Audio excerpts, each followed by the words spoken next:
Eh, Sekali lagi saya mengucapkan terima kasih atas perhatian rekan-rekan media. Saya perlu sampaikan bahwa saya menjadi hakim mulai 1985, itu sudah menjadi calon hakim sampai sekarang, jadi udah 30 sekian tahun. Ya alhamdulillah, saya memegang teguh sumpah saya selaku hakim, memegang teguh amanah dalam konstitusi, undang-undang dasar, amanah dalam agama saya yang ada dalam Al-Quran, sehingga saya sering mengatakan dalam berbagai kesempatan bagaimana Nabi Muhammad SAW ketika didatangi oleh salah seorang yang bernama Usamah bin Zaid, diutus oleh bangsawan Quraisy supaya bisa melakukan intervensi, meminta perlakuan khusus karena ada tindak pidana yang dilakukan oleh salah seorang anak bangsawan Quraisy. Apa jawab Rasulullah SAW? Beliau tidak mengatakan menolak atau mengabulkan permohonan dari salah seorang yang diutus oleh bangsawan Quraisy itu. Beliau mengatakan, andaikan Fatimah anakku mencuri, aku sendiri yang akan memotong tangannya. Artinya menunjukkan bahwa hukum harus berdiri tegak, berdiri lurus, tanpa boleh diintervensi, tanpa boleh takluk oleh siapapun dan dari manapun. Alhamdulillah, dalam semua perkara sejak saya menjadi hakim, dan saya sesuai dengan ira-ira dalam sebuah putusan, sama putusan yang di Mahkamah Agung.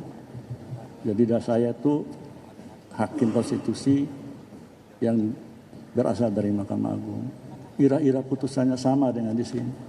Demi keadilan berdasarkan ketuhanan yang Maha Esa. Jadi putusan itu selain bertanggung jawab kepada bangsa, negara, masyarakat, tetapi yang paling utama adalah bertanggung jawab pada Allah Subhanahu wa Ta'ala, Tuhan yang Maha Kuasa. Dalam sebuah perkara apapun, itu yang saya lakukan, alhamdulillah sampai hari ini. Terkait dengan pertanyaan rekan-rekan ataupun berita yang sudah begitu luas, luar biasa, masalah konflik kepentingan dan sebagainya. Nah, rekan-rekan dipersilakan untuk membaca, mengkaji putusan Mahkamah Agung nomor 004/PUU _1/2003. Mulai dari situ kawan-kawan sekalian bisa mencermati apa sih makna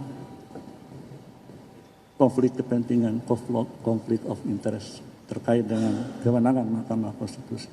Satu hal yang perlu disampaikan juga sebelumnya, dan nanti bisa baca dalam beberapa putusan Mahkamah Konstitusi, bahwa Mahkamah Konstitusi mengadili norma sebuah undang-undang, bukan seperti peradilan pidana atau perdata di Mahkamah Agung. Yang kedua, putusan nomor 5/PUU _4/2006.